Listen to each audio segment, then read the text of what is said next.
welcome to session 6 in module 4. So in sessions 1 to 5, we understood what is software testing, the goals of software testing, what are the levels in which we can perform software testing. Also we understood what are the benefits of testing the software product at different stages. Okay. So starting from session 6, so we will take up the next part in module 4, that is software evolution. Okay. So we understood the difference between software testing and software evolution in the introductory session. Okay. So software testing is done when the product is being designed, when the product is being developed, or prior to the release of the product, or even it may be tested by a user. Okay. So software testing could be done at various levels, at various stages. Okay. Now what is software evolution? Okay. When exactly software evolution comes into picture? Okay. So we had a brief introduction of this in the previous session. So we understood software evolution starts when the product is given to the client or the customer, and the customer starts using it. Okay. So once the product is complete, so the company will hand over or deploy the software product at the client side. The client will start using it. Okay. So now this will be the starting timeline for the evolution of the software. So the point here is, so we understood the life cycle of a software. Okay. It starts with requirement analysis. Okay. So next it is the design, coding, testing, and once done with this, the software product will be given to the client. Okay. So software product is released to the client. So client will start using it, and once this clients start using the software product, now it is a stage of evolution or continuous improvement. Okay. So the last class we understood why evolution. Okay. A brief introduction was given. So we will try to fill more details into it. We will try to cover it in other different dimensions and aspects. Okay. So the very first point is software development does not stop when the software product is released to the client. Okay. Reasons for it we understood. Reason being, the requirements of the client may change continuously. New requirements may arise because of various reasons. The reasons include changes in the society, changes in the technology, changes in the policies of the government, okay, or changes in the internal policy of that specific organization or the client. So all these may result in emergence of new requirement, okay, and that new requirement should be part of the software that is being used. Okay. So now this will trigger software evolution. Okay. So when the client starts using the software product, that is, evolution has started because of new requirements. Okay. So that is one possibility. The other possibilities may include, so one is new or changes in the existing requirement.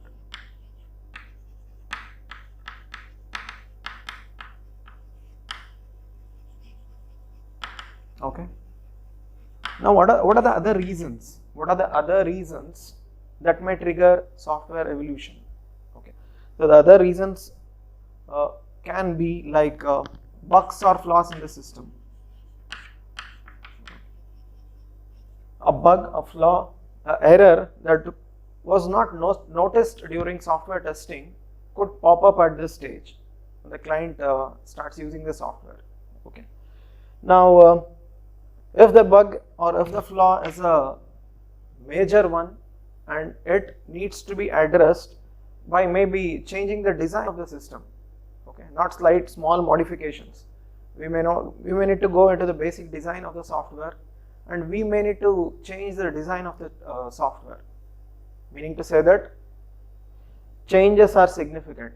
Okay, in that case it is an evolution. Okay. Small changes, it happens. Okay. But if it is a major change, so it's evolution. Okay.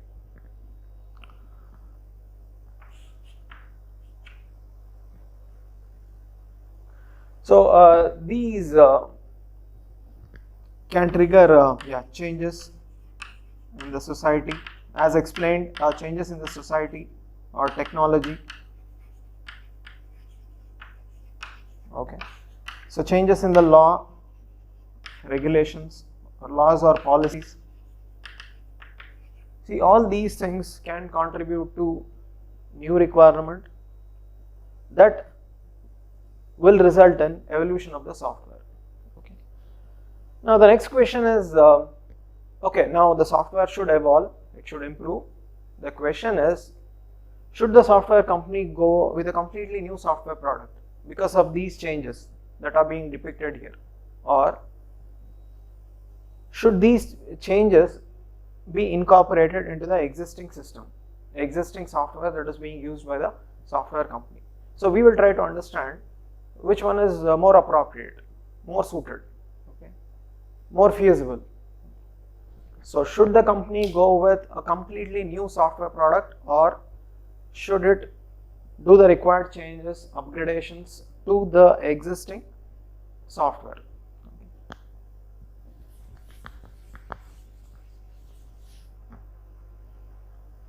So we are discussing why evolution, how, what is its impact. So all these things are being discussed.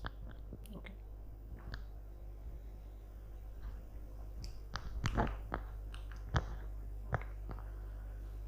So we understood the various reasons which can trigger evolution. Okay. Now the topic of discussion is, should the company go with a completely new product, or should it make changes to the existing ones? So the answer is, so it is more appropriate to change, to do the modifications to the existing software. What are the reasons? So one of the reasons being the cost of the software. So we understood in the previous modules, cost of the software product, design, development, okay, is comparatively higher. Okay, so if this company wants a completely new product, obviously it will be a cost overhead on the company. Okay, so the best solution is retain the existing software, do the required changes, modifications on the existing software instead of going to a completely new product. Okay.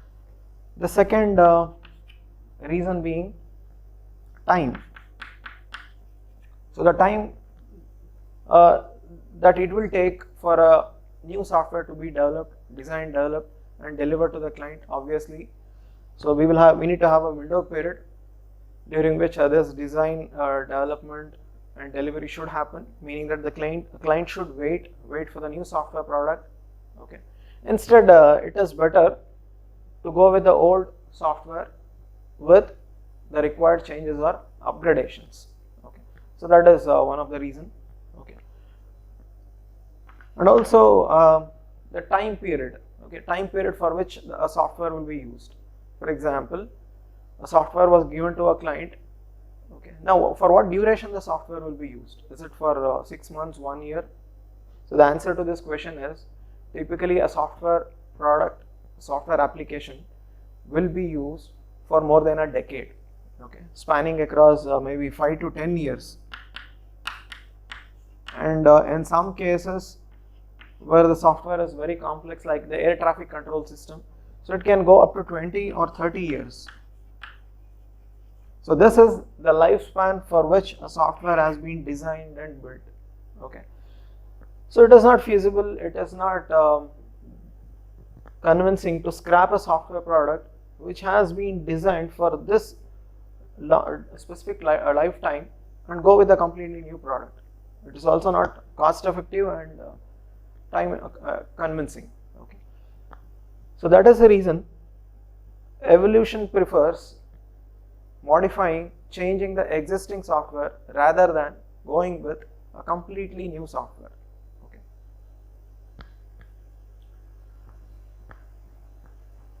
Now the next question is, who is responsible for this software evolution?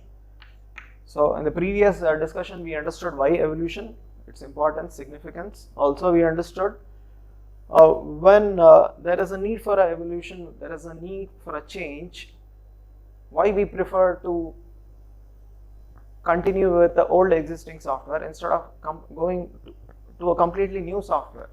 Okay, so we understood that. Next, we will try to understand who will be responsible for this. Okay, who will evolve this software product. Okay, so now it's obvious scenario. The client who is using the software does not have the technical expertise, okay, to do the required changes, to add new features or functions, okay, to debug the existing flaws. So it should be done by the company who has designed and developed this software. So the point here is the company who has designed and developed the software for the client will be responsible for the evolution of the product. Okay, so the terms related to this will be signed in the contract itself. So during the beginning stages, we had understood this in module 1.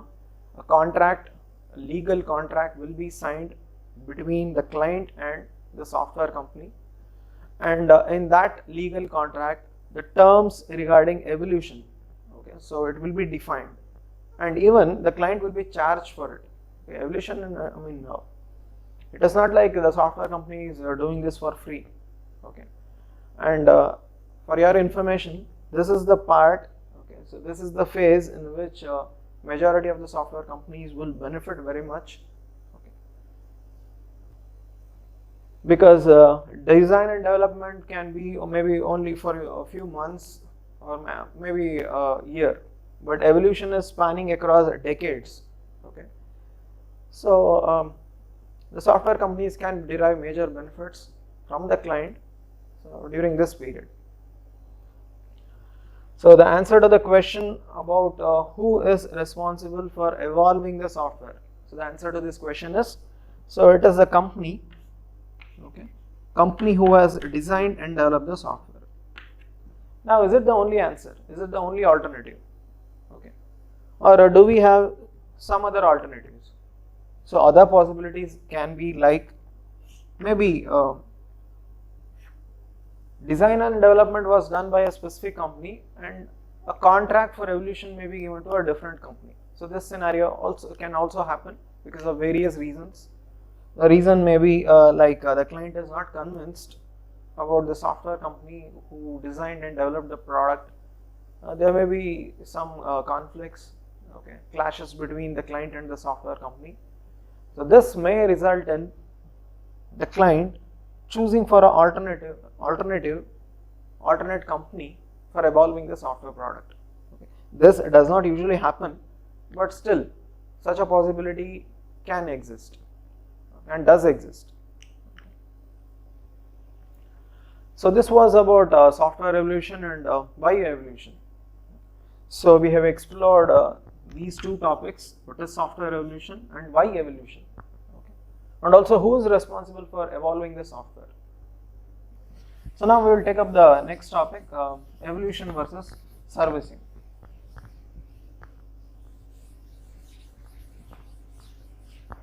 So we are experiencing a new terminology, servicing. Up to this point of time, we were only seeing the term evolution. But one more new terminology is being introduced here, that is servicing. Okay. So we'll try to understand the difference between evolution and servicing in this part. Okay. Software evolution versus servicing. So we'll try to understand this through a block diagram. Okay. So now initial software was given to the client. So a software was given to the client. Okay. So because of the new requirement or because of the reasons that were listed in the previous discussion, okay, so there may be a need for a change. Okay, so a change. So a software has entered into the evolution phase. So the original software that was given to the client, so now needs to improvise, needs to evolve, needs to change. Okay. So it has entered into the evolution stage.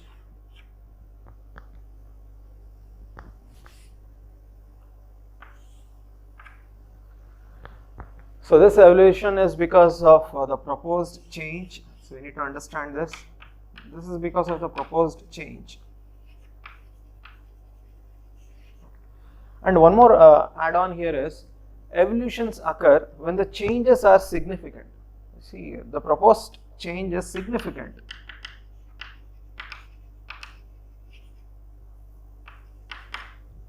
Meaning that it's a major change. Okay, it's a major change. A completely new feature is being added. Changes to the design is being done, because of which obviously implementation details will also change. Okay, or some parts of the software is being modified. Okay, so the changes are significant. Okay, in that case it is evolution. So if you are changing the software product, okay, if you are improvising it, if you are modifying it, if you are upgrading it, and if that change, if that upgradation, if that modification is significant, okay, then we call it as evolution. Okay. And for what period, for what duration the software will evolve, we have already seen that. Okay, it may be 5 years, 10 years, 20 years, or even 30 years. Okay. Now the big question here is, because of the changes, now does the quality of the software improve or degrade? Okay. Does the structure of the software diminish, or will it become more perfect or improvised? Okay. So the answer to this question is, when the software evolves, okay, the structure degrades.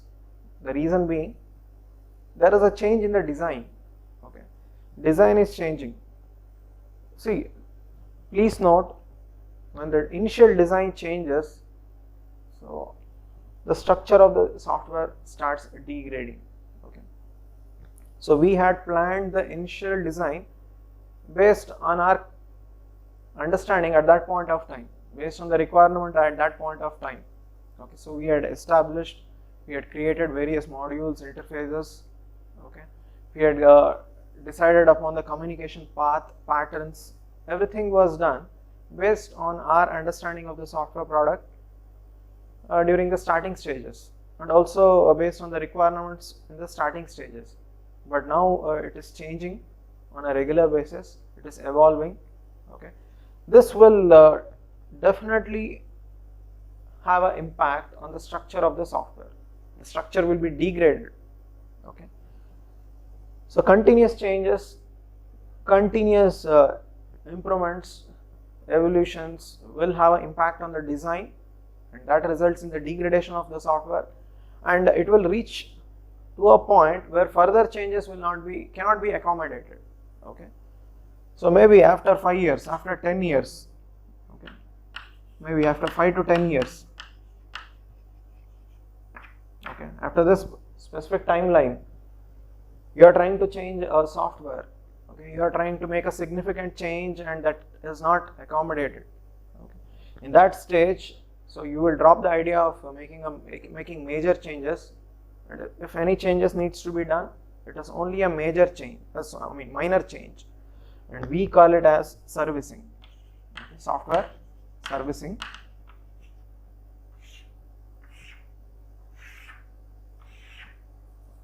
So now we understood the difference between evolution and servicing.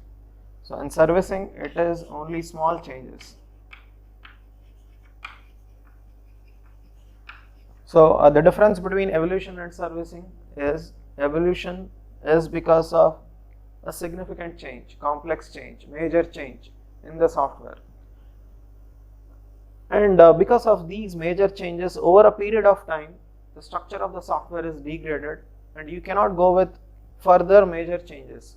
Okay, and at that point of time, your software has entered into the servicing stage, where only small minor changes will be incorporated so that we can continue using the software. And servicing carries one more signal here.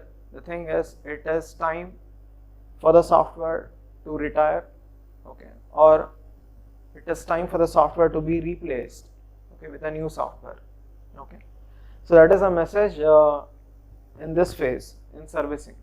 Okay, So in servicing, you can continue using the software, but with only small changes, not major changes.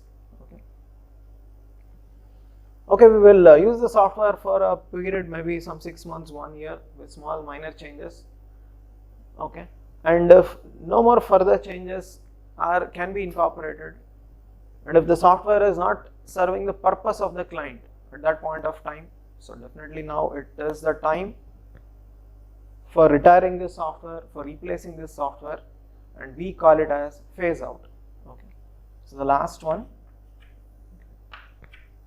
So it is the phase out. Now what is happening during phase out? What happens during phase out? So we are replacing our existing software, which cannot be modified further, which cannot be updated further.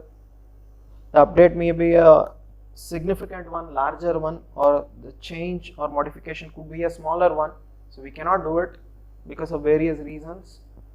Or even if we are doing it, it is not serving the purpose of the client. So now it's time we remove the software and replace it with a completely new software, so which we call as the phase out. Okay. So we understood the difference between evolution versus servicing. Okay. So also we understood the time lapse or the timeline of evolution, okay, till the point where the software will be replaced with a completely new software, so which we call as phase out. So we completed with this part of the topic, that is evolution versus servicing. So now we will take up the next topic, that is evolution process, and we will try to understand different aspects of the evolution process in detail. Okay.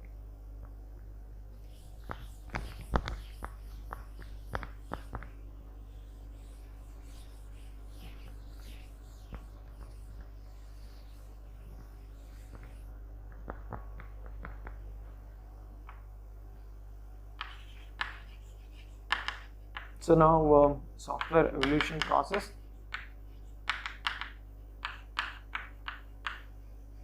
So we are going through this term process from the very first module.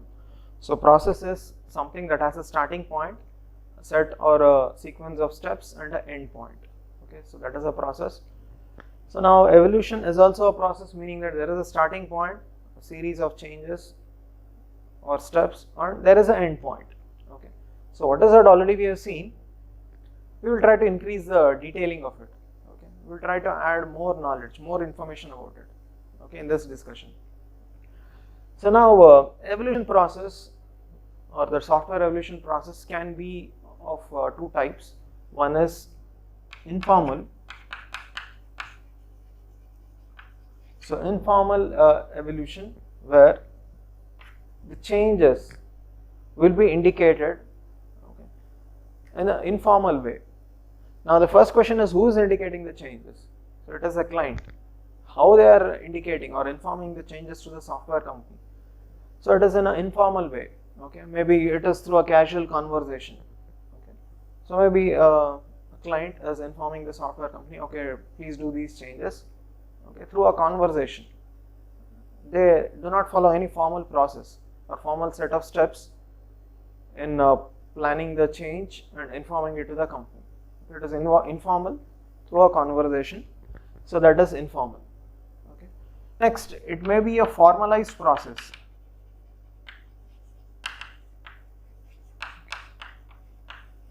So in formalized process, the client will inform about the change, okay, through using structured documents and templates. Okay, so it is not like a casual discussion with the software company. So a standard procedure protocol will be used, a template will be used, a standard document will be used, through which the client will inform the software company about the needed changes that should be done as part of software evolution or servicing.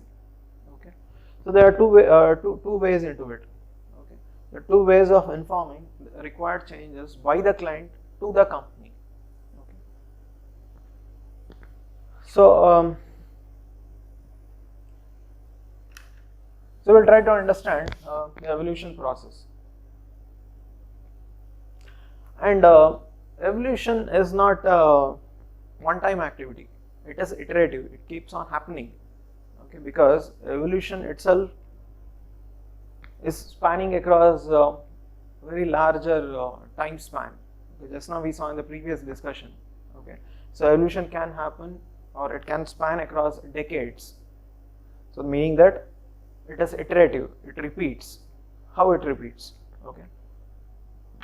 So we have a new system. A new system was given to the client. So client took the delivery of a new software system. Obviously, as discussed in the previous instances, change is inevitable. Okay, client cannot keep on using the same old software, same software for years together. So changes will appear. It should happen, and that is the reason we are taking a transition here. Okay, so change identification.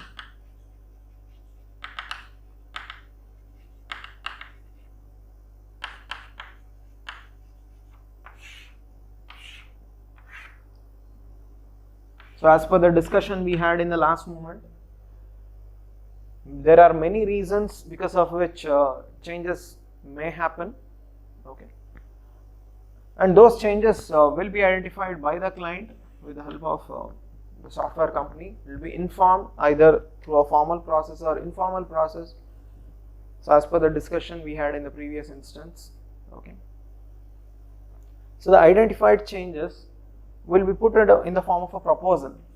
Okay, so change proposal.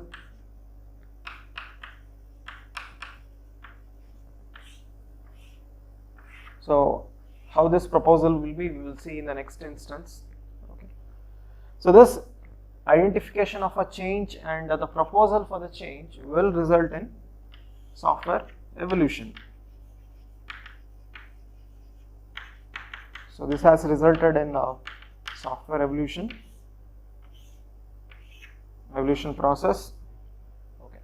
Now this is one iteration. Okay. Starting from the delivery of the system to identifying the change, putting the change in the form of a proposal, and doing the required changes, which is evolution. Product has evolved. Okay. It is not like it only happens once. It is an iterative process, meaning that you need to loop back. So it's a continuous cycle that happens for a period spanning across decades, as discussed already. Okay.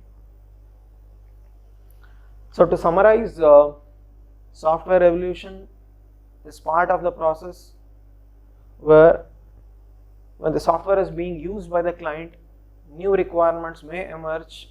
Okay. New ideas may emerge, because of which changes to the existing software is inevitable, that needs to be done, and that is what we call as software evolution. We also understood software evolution is an iterative process. Okay, it is not a one-time work. Okay, it's iterative. It keeps on happening repeatedly for a very long duration. Okay, so that is a message from this part of the discussion. So now we will try to visualize the software evolution process using graphical illustration. The reason being, instead of going through points of theory, a graphical flow can help us visualize the evolution process with more clarity, okay, with better understanding, resulting in better remembrance. Okay, so we will explore the software evolution process through graphical illustrations.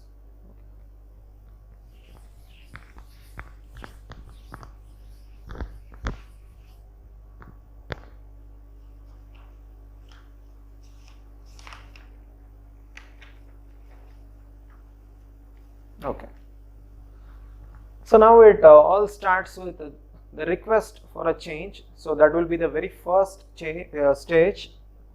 Okay. So the change request. Now who has generated this request? So obviously It is from the client side because of the various reasons that were discussed. So a request for a change will be given by the client to the software company who is responsible for evolving the software product. Okay. Now immediately when a change request is received, the software company will not, it will not do the changes immediately because it needs to analyze the impact of the change, okay, in terms of cost, in terms of the existing design, okay. So its impact should be analyzed before deciding on going with the change. So the next stage is impact analysis. So impact analysis, where whatever change the client has requested, okay, if those changes are incorporated into the existing software, what will be its impact? Okay, maybe on the other features, other functions, usage of the software, okay, in the environment where the software is being used. So all the consequences that can happen, so analysis of that will be done, okay, because we incorporate the change and it is affecting maybe on a different part of the software in an undesirable way. It should not happen. Okay. Next, once the analysis has been done, now we try to plan the type of change, what exact change needs to be done, and because of what reasons. Okay, so that is done during release planning. What exactly is release planning? We'll try to understand. Now client has suggested a change, okay, that change may be because of what? So one of the reasons being faults, okay, fault repair.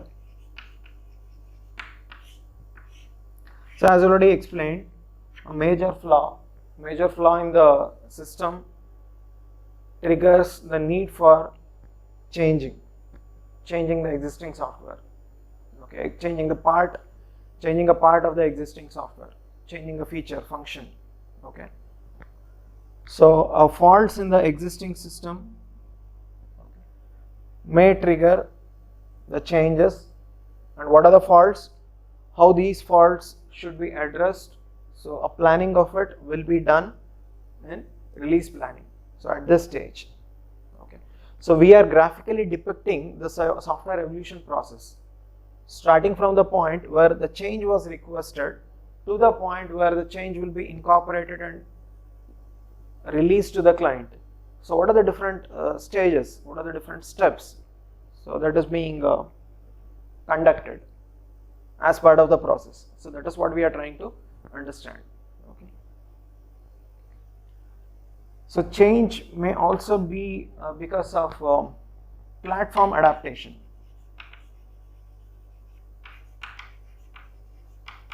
So platform adaptation.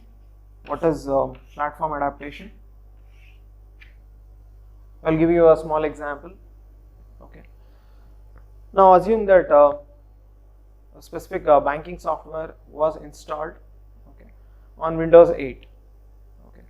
So the banking systems and servers were using Windows 8 operating system, and the banking software was built for Windows 8, or in other words, the banking software was running on Windows 8 operating system. Now the bank has decided to upgrade the software to maybe Windows 10. Okay, so now the operating system environment has changed. The bank may have decided to incorporate new servers. Bank may have decided to incorporate new centers, new types of network, new networking devices.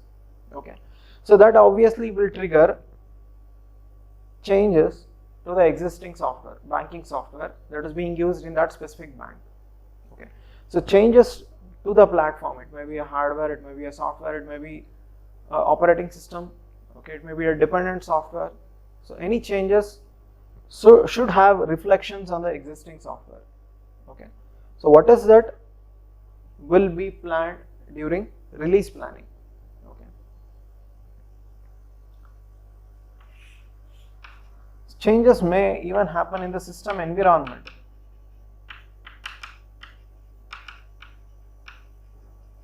So as already mentioned, a software system is not working independently. Okay, so it will be dealing with other software components. It will be interacting with other software systems. Okay, it will be interacting with stakeholders. So if any changes in the outside environment, okay, so obviously we may need to accommodate certain changes within the system, within our existing software. Okay, so changes may be because of these reasons, and if we are doing the required changes and we are okay with the changes after impact analysis, so how to do those changes? Like a planning of it will be done in release planning. Okay, so once we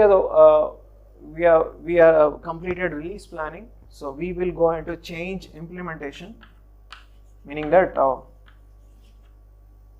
we are doing the required changes. Okay, so the required changes are being reflected in the software. Okay, meaning that maybe if a new feature was needed, it is being added. If an existing flaw or bug should be addressed, so it is being addressed, maybe at the design and coding level. Okay, so and this can also happen iteratively. Okay, while implementing, we may need to revisit the release planning. Okay, so we may need to reconsider our planning that we had done during release planning.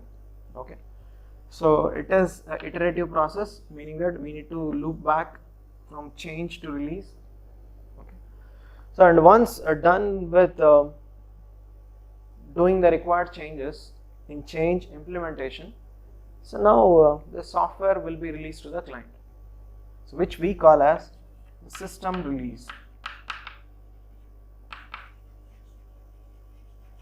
Okay, so we term it as system release. So this is a point where the new software product, I mean not exactly the new software product, the software product, the existing software product with modifications, with changes were given back to the client for deployment and usage.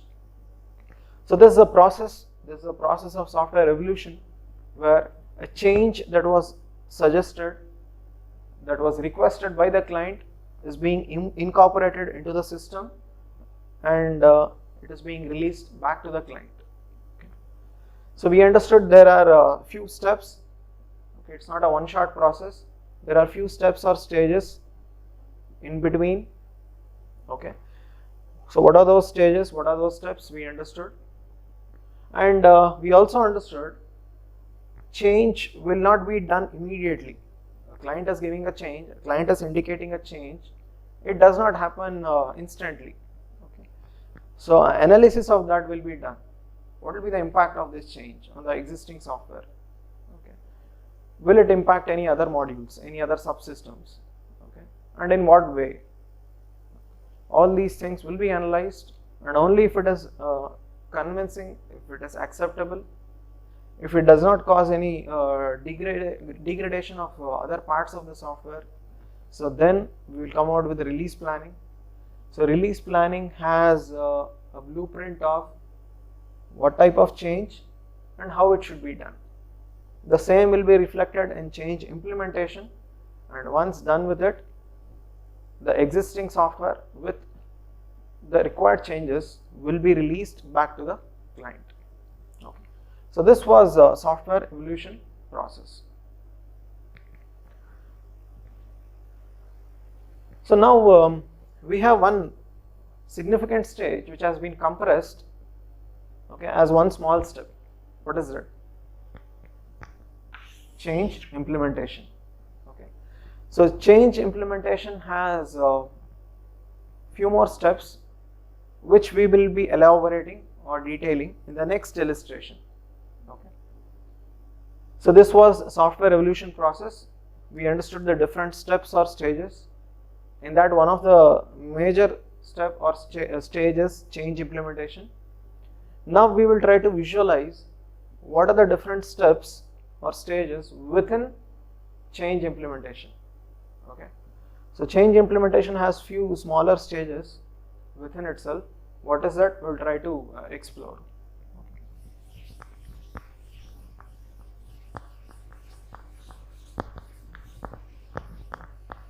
So now we will take up change implementation. So we understood what is the evolution process, that is to be more specific, software evolution process. So now we will take up this change implementation. Okay.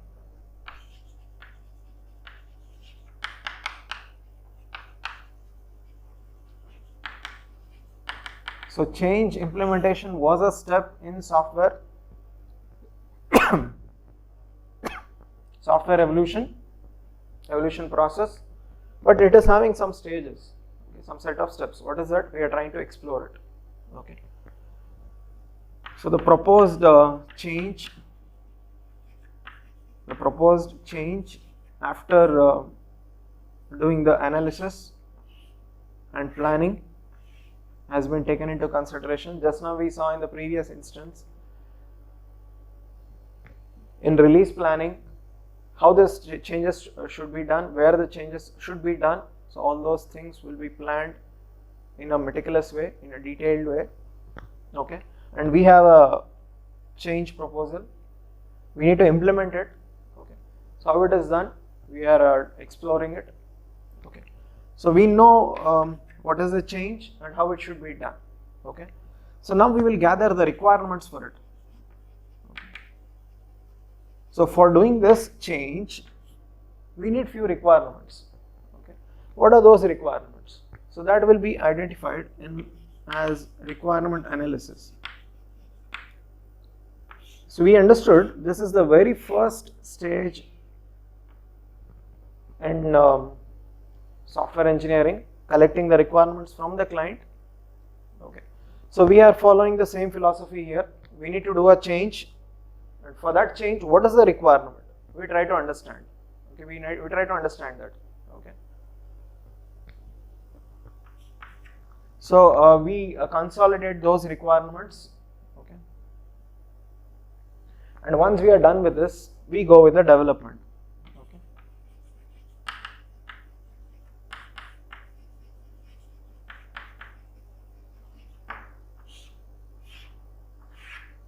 So the point here is there are a few steps or stages within change implementation. What is that we are trying to understand through this graphical illustration? So we understood whatever change needs to be done, so that it is there in the form of a proposal. For this change, what are the requirements? So we will try to understand that, we will try to analyze it, we will try to document it, and once done with this, we incorporate that change. For the required change, we come out with the required design, coding, and that is development here, the software development. And finally, we come out with the release of the software. Okay. So change implementation, which was a specific stage in software evolution process, so he is having few smaller stages, so that was explored in this instance.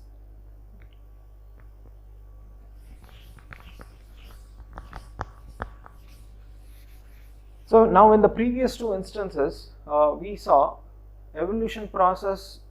Okay, it does not happen in one shot. Okay, it's a process involving some series of steps, some stages. So obviously it goes without saying, okay, it is consuming some time. It needs some time. Okay. So there may be a scenario where repair or change or upgradation should be done immediately. Okay. There is a need for an emergency change implementation. Okay. Now, so can we go with the same philosophy that was discussed in the previous instance? If the change, okay, if the upgradation should be done immediately without consuming much of the time, okay, can we go with the previous ones? Can we go with the previous software evolution process, stages and steps that was just now explored? So the answer to this question is no. The reason being, so as we saw, each and every stage demands some time. Okay, it may be collecting the changes, analyzing it, okay, planning the required changes, okay, coming out with identifying the requirements for the change, coming out with a new design or modifying the design for that specific change, okay, coding for that change. So all these things demand sufficient amount of time, and if we do not have time, then we cannot go with the previous two processes that we just now explored. Now what is the solution for this? If change needs to be done immediately, so how we go with it? Okay, so we have a modified software evolution process model, okay, so which we call as emergency change implementation.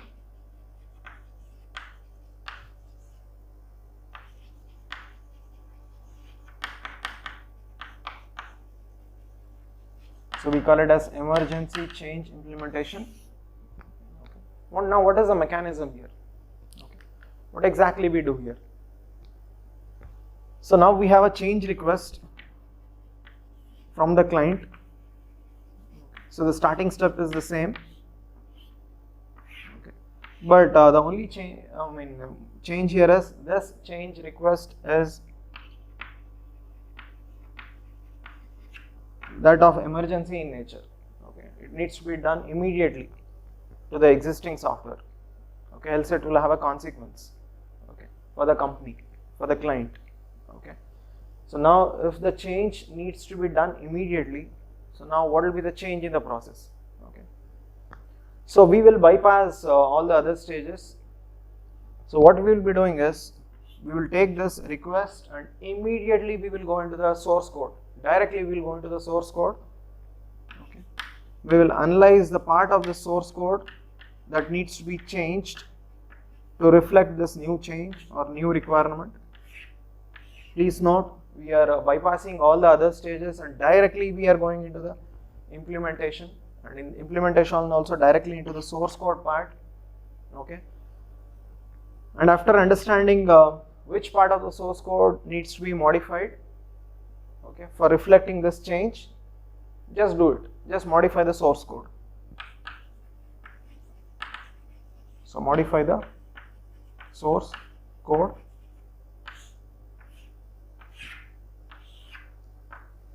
Okay. And release the software to the client. That's it. After modifying the source code, release, deliver the software to the client with the modification. So now you may ask a question, what is the reason for bypassing? The reason being, if we go with our default process, okay, involving all the stages, it will consume time and we may not be able to meet the emergency requirement of the client. That is, client wanting immediate change to be reflected in the software because of various reasons. Okay. So now if it is an emergency change request, we directly analyze the part of the source code where the changes needs to be reflected. We do the required changes and immediately deliver the software to the client so that can use the software with the required changes. Okay. So this was emergency change implementation.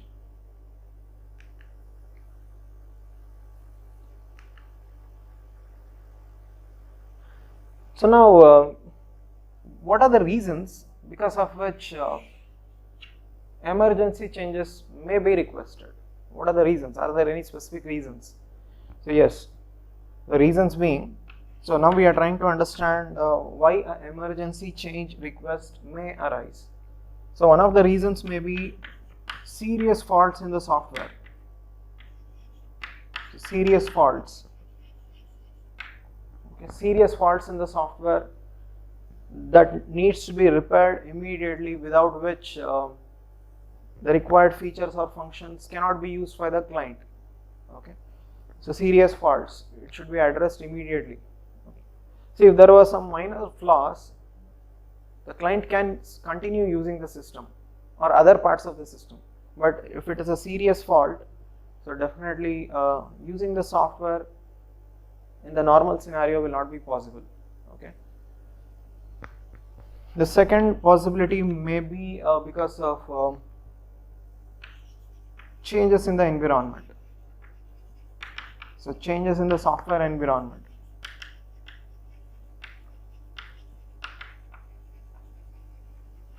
Okay. Because of which, once again, the client cannot use the software in a normal fashion. Okay. So in that case, immediate emergency changes should be done so that the client can continue using the software in the normal fashion. Okay. Third reason being, okay, unexpected changes, unanticipated changes in the business scenario. Okay.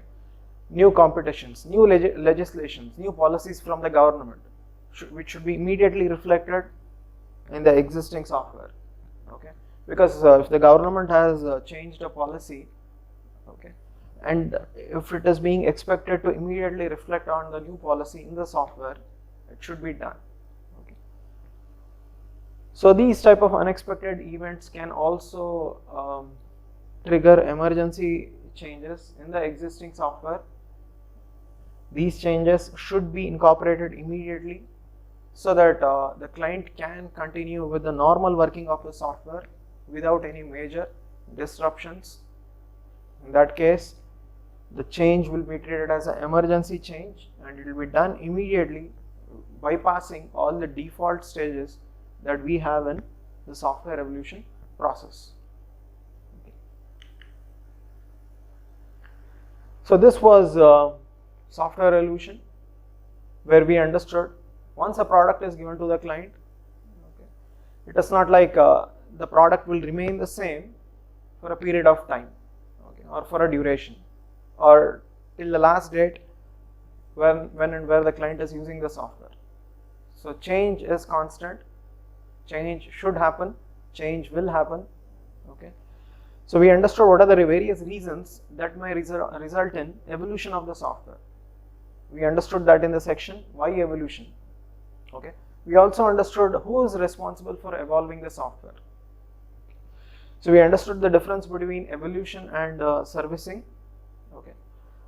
So we cannot make changes to the software, major changes to the software in an indefinite manner, because each and every time you change the software, the structure of the software is degrading. Okay. And you will reach a point where further changes cannot be accommodated. Okay. Or it is not advisable. So in that case, we enter into servicing, where the client will continue using the software, but not with major changes, but minor changes, which we call as software servicing. Okay. So that we understood in evolution versus servicing in this part of the topic. So evolution is a process, meaning that there is a starting point. Okay. There is some set of steps, a sequence of steps, and there is a end point, and it will iterate. Okay.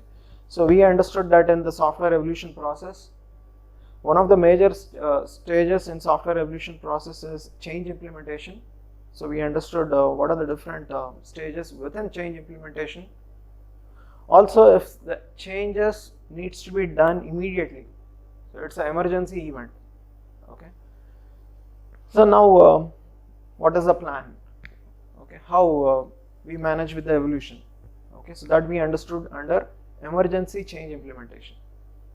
Okay, so with this we will conclude session 6. So in the next session we will take up the program evolution dynamics, where we will try to understand few suggestions, few guidelines for software evolution proposed in the form of laws. Okay, so based on the experiences of developers who are involved into the software design evolution, so they have proposed few guidelines in the form of laws. Okay, so what is that? So we will take up in session 7 under program evolution dynamics. Okay, so thank you.